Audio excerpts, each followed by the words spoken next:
Warning, this video contains jokes about sensitive topics. The Mad Max series is satire and it does not reflect my actual opinions and views whatsoever. Please do not watch this video if you find certain jokes offensive. Thank you and enjoy.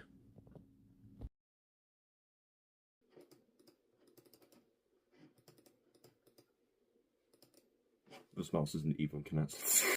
Oh, someone's calling me. What the fuck does this person want? Hello? Oh, hey mate, what's up? You sent me something on Discord. Oh, okay. Let me check. Dude, what the hell is this? I mean, I know it's a script, but like, I have low attention span. I'm literally a Gen Alpha in the form of a fucking lanky 20-year-old man, mate. I don't know what this shit is. What? A video where I talk about the groups of people that everyone hates. Well, tell you what, I hate a lot of different groups of people. What? What do you mean that? What do you mean that isn't surprising? Shut the f*** up. Anyway, no offense, mate, but this script is rubbish. It just doesn't have the sprinkle of, you know, me in it.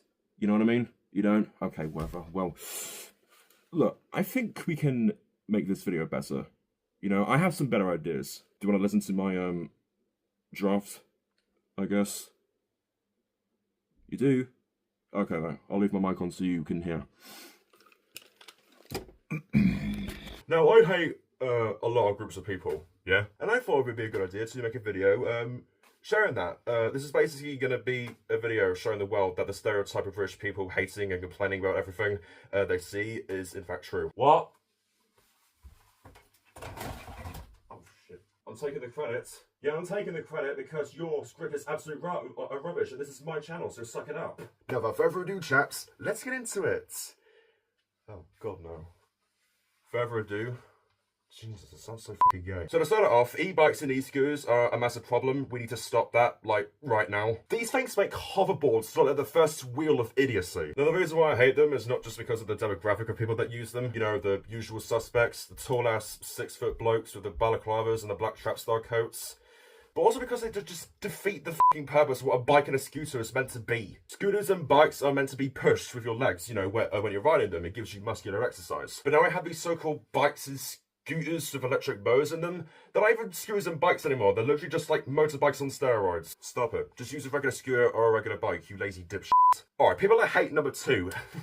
Let's get topical. London Underground drivers who go on strike. Alright, now look, I'm pro workers' rights, you know, I'm all for people unionising when they have a legitimate reason to do so. But notice these 2 key words here. Legitimate reason. 9 times out of 10, the most common reason tube strikes happen is because of pay. Now, it probably doesn't sound so bad, but in this country, drivers on the London Underground get paid more than £70,000. Way more than what people in the military and healthcare get paid. You know, jobs that are way more important than public transport and involve actual labour. You know, tell you what, right? If you think your job is bad and you don't get paid more, compare notes to a 9-to-5 office worker that rely on you fuckers to take them to their jobs where they get paid so little, they're trying to pay for food and rent and bills. It's like trying to walk in a fucking minefield, where one wrong step can literally turn your life into pure hell. You're just showing how much of a selfish and greedy twat you are. Just get a different job if you don't like your job. It's that simple. Number 3, secondary school kids on buses. Ugh.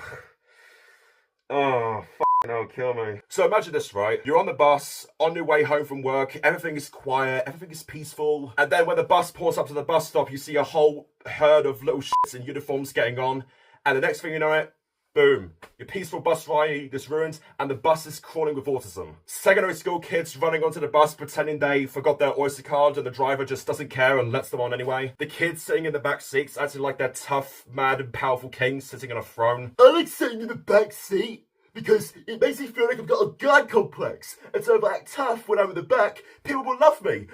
I want to be loved. I want to be treated nicely. I'm better than everybody! The kids eating their chicken and chips from Morley's really loudly and constantly, you know, licking their fingers and sticking their chewing gum on the floor, or like, you know, between, the kids going around bang on the windows when they see their mates and talking very loudly, and the kids blowing TikToks and Instagram reels out of their phones on full volume and laughing at them very loudly because they think they're like the only people in the f***ing world. These kids are the reasons why schools need to beat the shit out of kids who act like dickheads again. Do me a favour. If you see these types of kids on the bus Just go up to them quietly and, you know, kick them in the balls really hard so that way they won't have kids of their own. You have to stop a mental illness somehow. Number 4, for the love of fucking Christ, could you please just stop these kids doing the fucking mean numbers? You know, 6, 7, 8, 9, and fucking 56.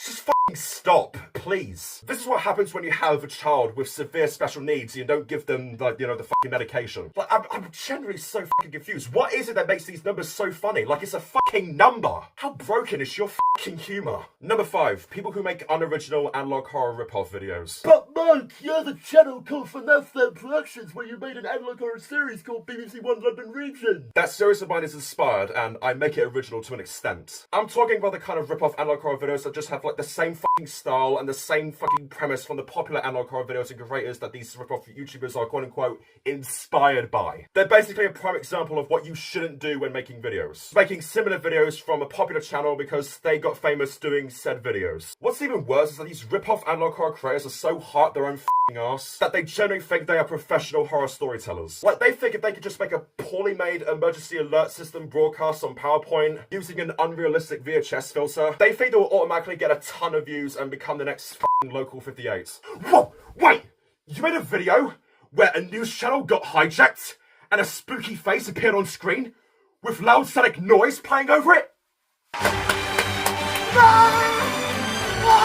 Shut the fuck up, you're just a leech. Number 6, people who can't handle basic criticism, watch YouTube reviews, and then comment the most unhinged, I'm offended crap ever. Like, go onto any YouTube review, and I mean any YouTube review, and you'll find comments like this. Oh my god, someone has different opinions about something I like. He's a hater. Ah!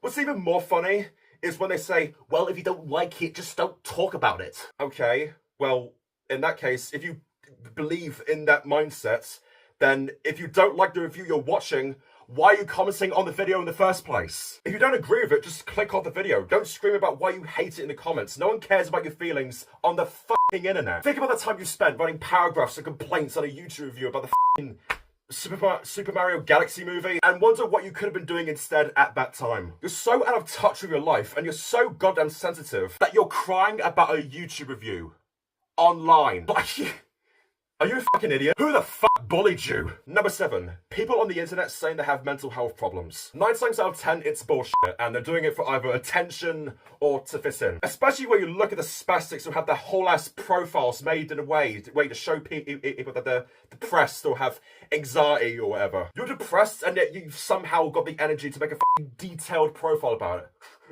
Okay, sure, bro. If you generally have mental health problems, show me your doctor's notes, and then I'll believe that you have a problem, okay? Number 8, people who think racism and sexual discrimination works one way. I can call a white man the N-word because I'm black, and racism means being racist against black people. That's right. No one can stop me. Oh my gosh, a man attacked a woman? That's so fucking disgusting. Oh wait, a woman attacked a man? Well, the man might have done something to provoke her, so I don't really care. Dude, shut the fuck up and go read a fucking dictionary. Racism doesn't mean being racist to black people specifically. Nor does violence against genders mean a woman can happily attack a man while a man can get demonized for attacking women. Equal rights means equal fights. Deal with it. Number 9, Roadman syndrome. It's just become an epidemic. You know, the unemployed dwellers who gather around wearing black shoes and hoodies and just block alleyways like they're fucking guards and want to look hard. The ones who get rowdy whenever someone just briefly glances at them because they have fucking bipolar disorder. I'm bipolar, don't look at me! And the ones who just aren't capable of speaking a single sentence without saying the words ting, G, and blood. Roadmen are like the equivalent of wearing a t-shirt that says, hey, just fucking spit on me. And finally, number 11, AI artists. As someone who does art, AI art is just fucking disgusting. And don't come back at me with the whole, art is subjective argument. You know, when I look at some forms of art like graffiti, I think it's shit, but, you know, at least an actual person made it. AI art is just official. A human didn't make it. There's no way to justify it. It's just pure laziness. And what's even worse, like people who make rip-off analog horror videos, these AI artists are also so hot their own ass that they generally think they're so talented. You typed in commands on a computer to generate art. You're just talentless. Everyone thinks you're talentless. Stop it. You're worthless. Your life sucks. And this is part of a wider problem. AI in general is just fucking cancerous. Students using ChatGPT, AI slot memes, like, what the fuck has happened to society? I swear, every single goddamn day, we're getting closer and closer to living like how the humans in Wall-E lived. Okay, and, yeah, that's pretty much it. What did you think? So I'll just put my headphones on, what? What do you mean it sucked? Too much swearing in it? So fucking what? Oh, come on, man, please. My child was a lot better. Oh, okay, alright. Fine. We'll do yours. God. Right, alright, I'm gonna do it now. Where's the script? Okay, here it is. Today, we're gonna go through the biggest groups of people that everyone on the internet absolutely hates. Let's get into it.